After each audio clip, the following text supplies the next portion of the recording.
Welcome to the info video about machine number 4.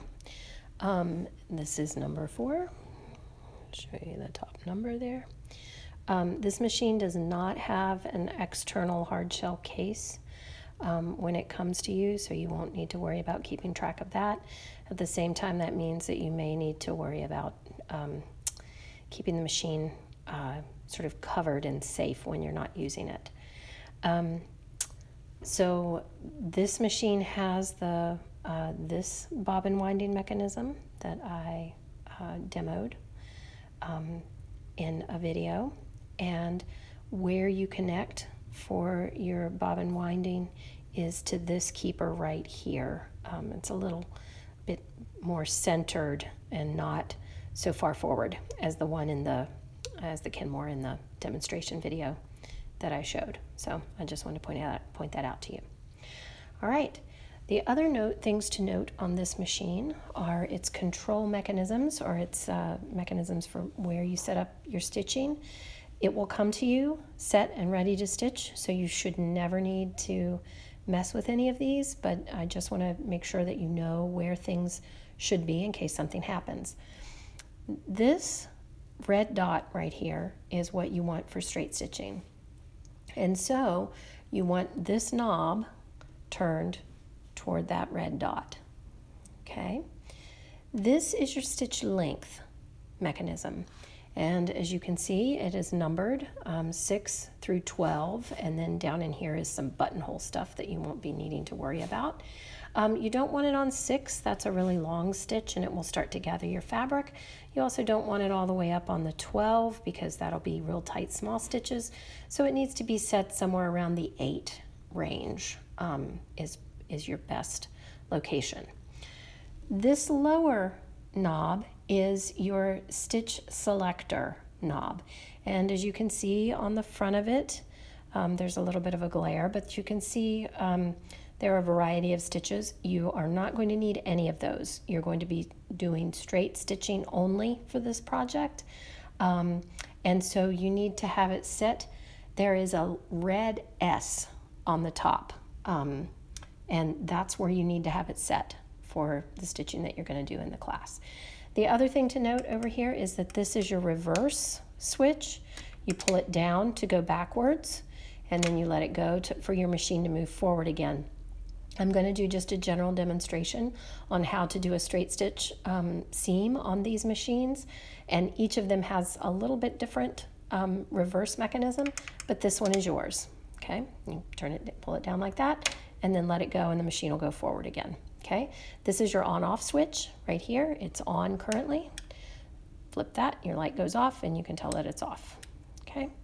And then over here is the flywheel that I demoed in the bobbin video, and you can look over here and see that you have an external and then your internal on that, so that you can release it or keep it engaged. Okay, all right, let's go ahead and take a look at threading.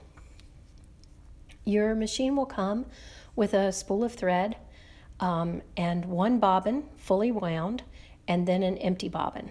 Okay, so your spool of thread is what is your top thread, and it can go on either one of these spindles up here at the top. Okay, I usually like to use the one that's closest to the mechanisms over here. So we're going to put it on that spindle right there. Okay, then from this spindle, your thread will go directly across to this keeper that is in line with the spool of thread. So it goes through that keeper. Okay, and you saw I didn't have to poke it through, you just sort of wind it around. Okay, then it comes forward to this keeper at the front of the machine, and you just sort of wind it through there. Same thing. Okay, then we're coming down here to your tension mechanism. This is really important because it controls the tension of the stitching of your machine. We will set this knob before it leaves the shop, and you should never have to touch this knob. unless in some sort of consultation with Julie or me on Zoom, we ask you to adjust your tension in some way. Okay, so you should never need to grab this knob and turn it or do anything with it.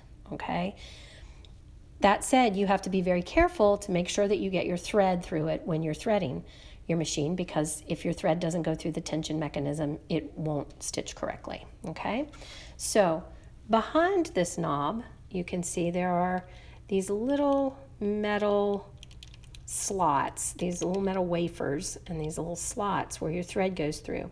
It needs to be ahead of this mechanism, okay, but then in front of this metal piece right here. Okay, so you want to take your thread and put it right in between there like that. Okay, then it goes, this arm right here actually lifts up. Okay, so you take your thread under that arm and you lift it. This is really always hard. I still haven't figured out the best way to demo that because my hands get in the way of the camera. But that goes back so that your thread can then come and go and loop behind that hook right there. Okay, let me run that through one more time for you. So it comes between here, it comes up, and you sort of lift this metal arm so that your thread goes behind there, then let it go. And you can see where it's hooked in the top of the mechanism there. Okay? From there, your thread goes up and it goes through this keeper right here. Okay, and again, you don't have to thread it, you just pop it and it sort of slides in behind. It's going to go straight up from there and go through this arm. Okay, if you move your flywheel, pull it towards you, you see that arm goes up and down. Okay, so move your flywheel so that the arm gets all the way up to the top, and then take your thread and you just poke it through that hole like that. Okay, then it comes down, goes through that keeper at the front. There's another keeper right here at the front that you just sort of pop it into. You can do either the left side or the right side. It doesn't really matter which. Okay, then it comes down and there's a keeper right here at the front of your needle, and you're going to catch it through that. Okay, then your thread goes through your needle, and this one your bobbin goes in from the front, and so your thread is going to go through the needle from front to back.